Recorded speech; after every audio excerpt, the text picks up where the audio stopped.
കുറച്ചധികം ഗൗരവമേറിയ കുറച്ച് വിഷയങ്ങൾ നിങ്ങളോട് എനിക്ക് പറയാനുണ്ട്. അപ്പോൾ ഒരു 5 മിനിറ്റ് നിങ്ങൾ മാറ്റി വെക്കുക.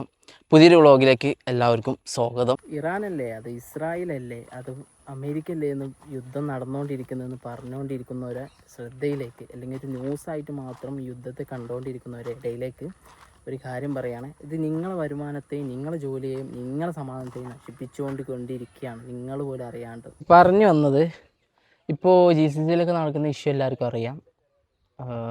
വളരെയധികം അത് ഗൾഫിലുള്ളവരും നാട്ടിലുള്ളവരും നല്ല രീതിയിൽ ബാധിക്കുന്നുണ്ട്. അപ്പോൾ നമ്മൾ എന്താ പറയുക, പ്രശ്നങ്ങളില്ല എന്ന് പറഞ്ഞാലും നല്ല രീതിയിൽ എഫക്റ്റ് ചെയ്യുന്നുണ്ട് പല കാര്യങ്ങൾ കൊണ്ട്. ഇപ്പോൾ ഇതൊരു അവസ്ഥ പറഞ്ഞിട്ടെ, ഇപ്പോൾ എൻ്റെ ഒരു അവസ്ഥ ഞാൻ പറഞ്ഞുതരാം. സത്യം പറഞ്ഞാൽ ലോക്കായി നിൽക്കുകയാണ്. സത്യം പറഞ്ഞാൽ 2 മാസത്തെ വെക്കേഷൻ വന്നാണ്. ഈ ഒരു മാസം ഞാൻ അവസാനം ആകുമ്പോൾ പോകേണ്ട ആളാണ്.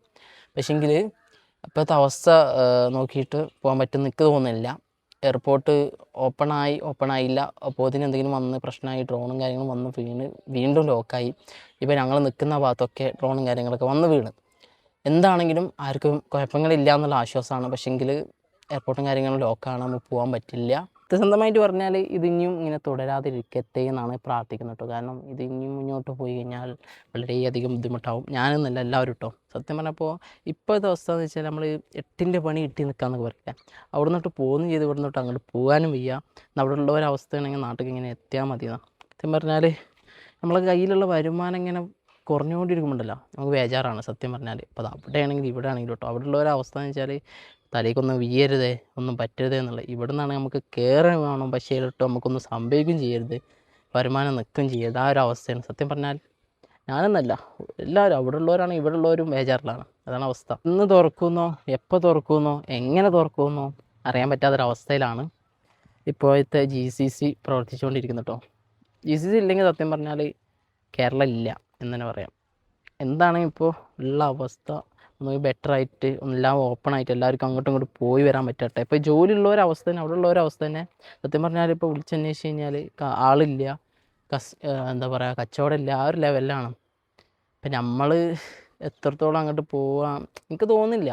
പോയി കഴിഞ്ഞാൽ എത്രത്തോളം ബെറ്റർ ആവുമെന്ന്. പിന്നെ എത്രത്തോളം ഇപ്പോൾ പെരയിലൊക്കെ ആണെന്നുണ്ടെങ്കിൽ പോകണ്ടെന്നുള്ള രീതിയിൽ. കാരണം അവിടെ ഇങ്ങനെ യുദ്ധം നടക്കുമ്പോൾ നമുക്കിട്ട് പോകാൻ ആഗ്രഹമില്ല, പക്ഷേ പോകാതിരുന്നാൽ ശരിയാവില്ല. ഇതൊന്നും പെട്ടെന്ന് നിന്നാൽ മതി കേട്ടോ. പ്രാർത്ഥന അതാണ്. ബാക്കിയുള്ള എല്ലാം നമുക്ക് സഹിക്കാം, എങ്ങനെ കൺട്രോൾ ചെയ്ത് പോകാം. പക്ഷേ ആരെങ്കിലും എന്തെങ്കിലും പറ്റിക്കഴിഞ്ഞാൽ നമുക്കൊന്നും ചെയ്യാൻ കഴിയില്ല കേട്ടോ. അപ്പോൾ എല്ലാവരോടും എനിക്ക് പറയാനുള്ളത്, എല്ലാവരും സേഫായിട്ടിരിക്കുക. നിങ്ങൾക്ക് ബെറ്റർ ഏതാണോ ആ കാര്യങ്ങൾ ചെയ്യട്ടോ. അതിന് നമ്മൾ പൈസ പോകുന്ന, ജോലി പോകുന്നതൊന്നും ചിന്തിച്ച് കാര്യമില്ല. നമ്മളെ ജീവനും നമ്മളെ ആരോഗ്യത്തിന് പ്രശ്നങ്ങൾ വരുന്നുണ്ടെങ്കിൽ അത് നമ്മൾ വിട്ടിട്ട് മാക്സിമം നമ്മൾ സേഫായിട്ടുള്ള മാർഗ്ഗത്തിലേക്ക് മാറുക. നാട്ടിൽ വരാൻ പറ്റുന്നവർ നാട്ടിൽ വരാം. കറക്റ്റ് ഇപ്പോഴത്തെ സിറ്റുവേഷൻ എന്താണെന്ന് പറഞ്ഞു തന്നാൽ കേട്ടോ. വേറെ ഒന്നും ഉദ്ദേശമില്ലായിരുന്നു. സത്യം പറഞ്ഞാൽ പറഞ്ഞ പോലെ തന്നെ ബുദ്ധിമുട്ടിലാണ്. പെട്ടെന്ന് റെഡി ആവട്ടെ, എല്ലാ പ്രശ്നങ്ങളും നിൽക്കട്ടെ. എല്ലാവരും എല്ലാ പ്രശ്നങ്ങളും നിന്നാൽ എല്ലാവരൊക്കെ എല്ലാ കാര്യങ്ങളും റെഡി ആവുള്ളൂ. അതുപോലെ നമ്മളെ കാര്യങ്ങൾ റെഡി ആവുള്ളൂ, അത്രമാത്രം. ആരെ പറഞ്ഞ പോലെ ഈ സമയം കടന്നു പോകുന്ന തന്നെ പോലെ എല്ലാം ശരിയാവും എന്നുള്ള പ്രതീക്ഷയിൽ ഈ ഒരു വ്ളോഗ് ഇവിടെ വെച്ച് വൈൻഡപ്പ് ചെയ്യാണ്. സപ്പോർട്ട് ചെയ്യുന്ന നന്ദി. ഒപ്പം നിൽക്കാം. അടുത്തൊരു വീഡിയോ ആയിട്ട് വീണ്ടും കാണാം. അതൊരു എല്ലാവർക്കും ബൈ.